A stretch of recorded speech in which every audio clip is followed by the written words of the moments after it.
Freedom's the answer. What's the question? You're listening to Ernest Hancock. Don't stop me now. I'm having such a good time. I'm having a ball.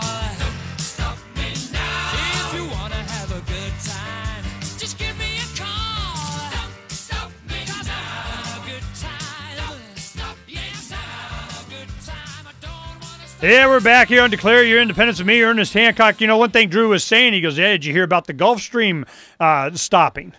And I said, what? He goes, yeah, the Gulf Stream is starting all this BP, blah, blah, blah. Europe's going to freeze. Because the Gulf Stream brings up warm water from the Caribbean and goes up, and that's what gives a lot of the moderate temperatures in Europe. And, it's just, there's a lot of things. I'll tell you what, I'll give you some insight. We had on Freedom's Phoenix, what was it? It was talking about the UFOs and all this kind of stuff. There's one thing we had Saturday or Sunday, I think it was Sunday morning, that Obama is rumored that he's going to announce that, we got some alien friends. Yep, here it comes. Because what have I been saying? I'm going, they will... All right, I'll explain it this way so you understand.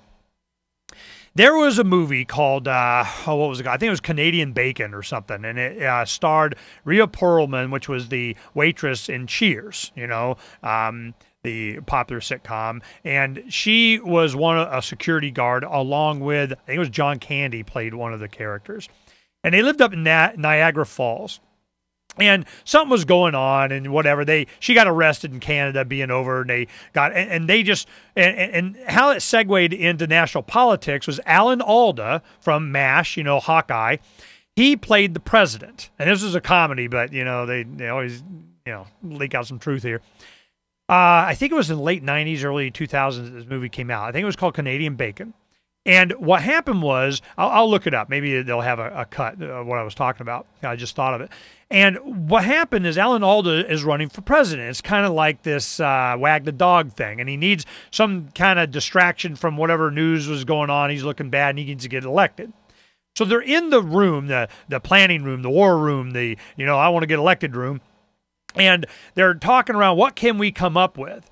We got to, have a war. We got to do this. We got to do that. Well, they did this arrest of this security officer there, Rhea Perlman. He said, let them go pronto or we nuke Toronto. So we're going to go to war with Canada. So it was just a big deal like that. It was like a South Park episode. But what was interesting to me, and it made a point, and it was funny, sad, was that along the wall they had big posters, and there were probably 2-foot by 3-foot posters on the wall that had all these kind of issues that they could use to get distractions to the American people, to get them distracted from whatever. And they had, like earthquake this, volcano that, whatever, and one of them, space aliens. They go, and they're kind of looking at it, we got this nuke Toronto thing. What made me think of it, I'm going, when the time is right, when nothing else, when war isn't enough to distract, when the threats of thermonuclear war in the Middle East isn't, when we got China arming up big time, when we got Russia starting to cut off Europe from a lot of the gas lines that they have, when they sign a deal with China to give them the oil, when China is going into Africa and taking over resources there, when we have the Russians and the Chinese going off the dollar, when we have the Mideast starting demanding other currencies other than the dollar, the petrodollar, and going even to gold, when we have gold and silver shooting up, when commodities are we went up 50, 60% in food prices in the last year, when you blah, blah, blah, blah, all that, what do you distract the people with? Another war?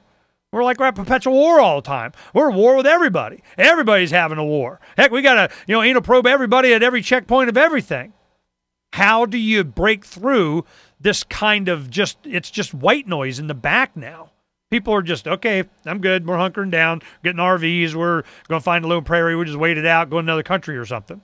And then, of course, there's other people that are just going to suffer and die. And that's what Gerald Celente, we've had him on the show a couple times, and he's just like, tens of millions of people will starve to death very soon. You have these cold snaps that are going on. We get just a little bit colder. The same thing's going to happen in medieval times, the Dark Ages. It was cold. In Europe, it was cold. They didn't have enough food. It was cold. Millions, tens of millions, even hundreds of millions of people died from result of malnutrition. A lot of illness. Oh, the plague this, the plague that.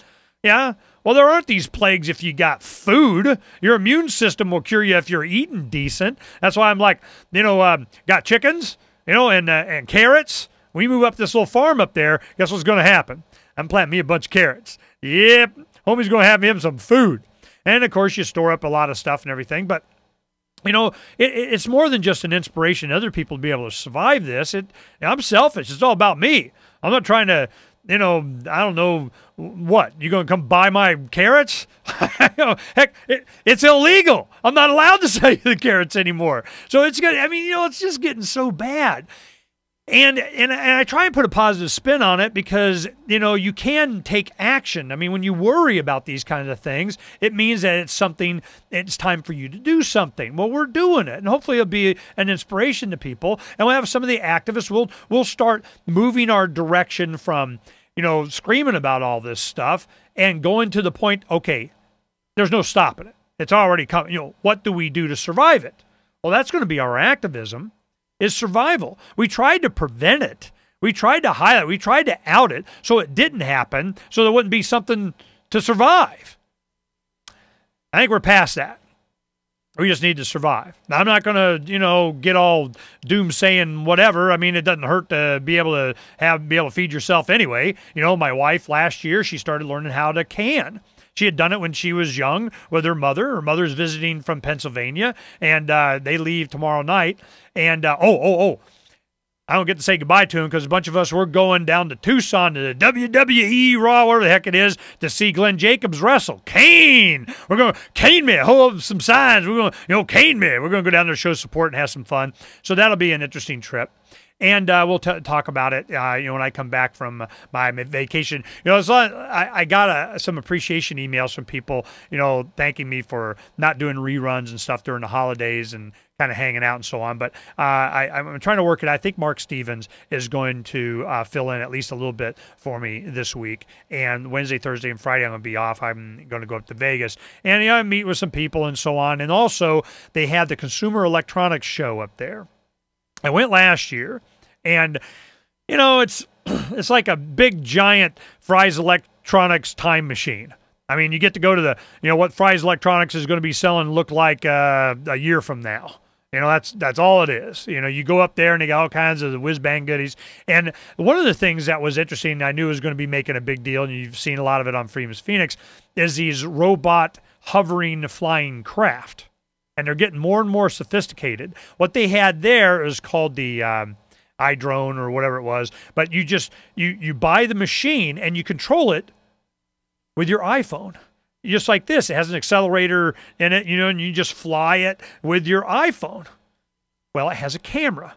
And the camera in it points down and it transmits the picture, the moving video, live video, to your iPhone. So you're like flying it, looking at your iPhone and what it's looking at. Think about it.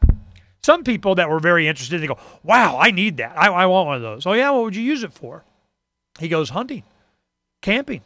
We get up in the morning, have our breakfast, do whatever. Okay, we're ready to go. Get all suited up. Boom, they send up the camera, and it goes, and they can see, miles around them and look and see where the game is. They head off. And I go, yeah, that is a good idea. It's also a good idea for surveillance. The man's doing it. They're going to make it illegal? Well, now they have different ones. Some of them are gas-powered. Some of them are electric. And some of them, they'll go thousands of feet up, transmit the signal, and you can hit a button, and it just comes right back to where it started and hover right there 6 feet above the ground. It's got altimeters in it, infrared sensors, where it goes and fly and do and what, yeah. We got it, and it's a few $100s. I saw this last Consumer Electronics Show, and now you can buy them, a few $100. What will they have this year? Well, at least some 3D TVs. I saw those last time, too. We'll be right back.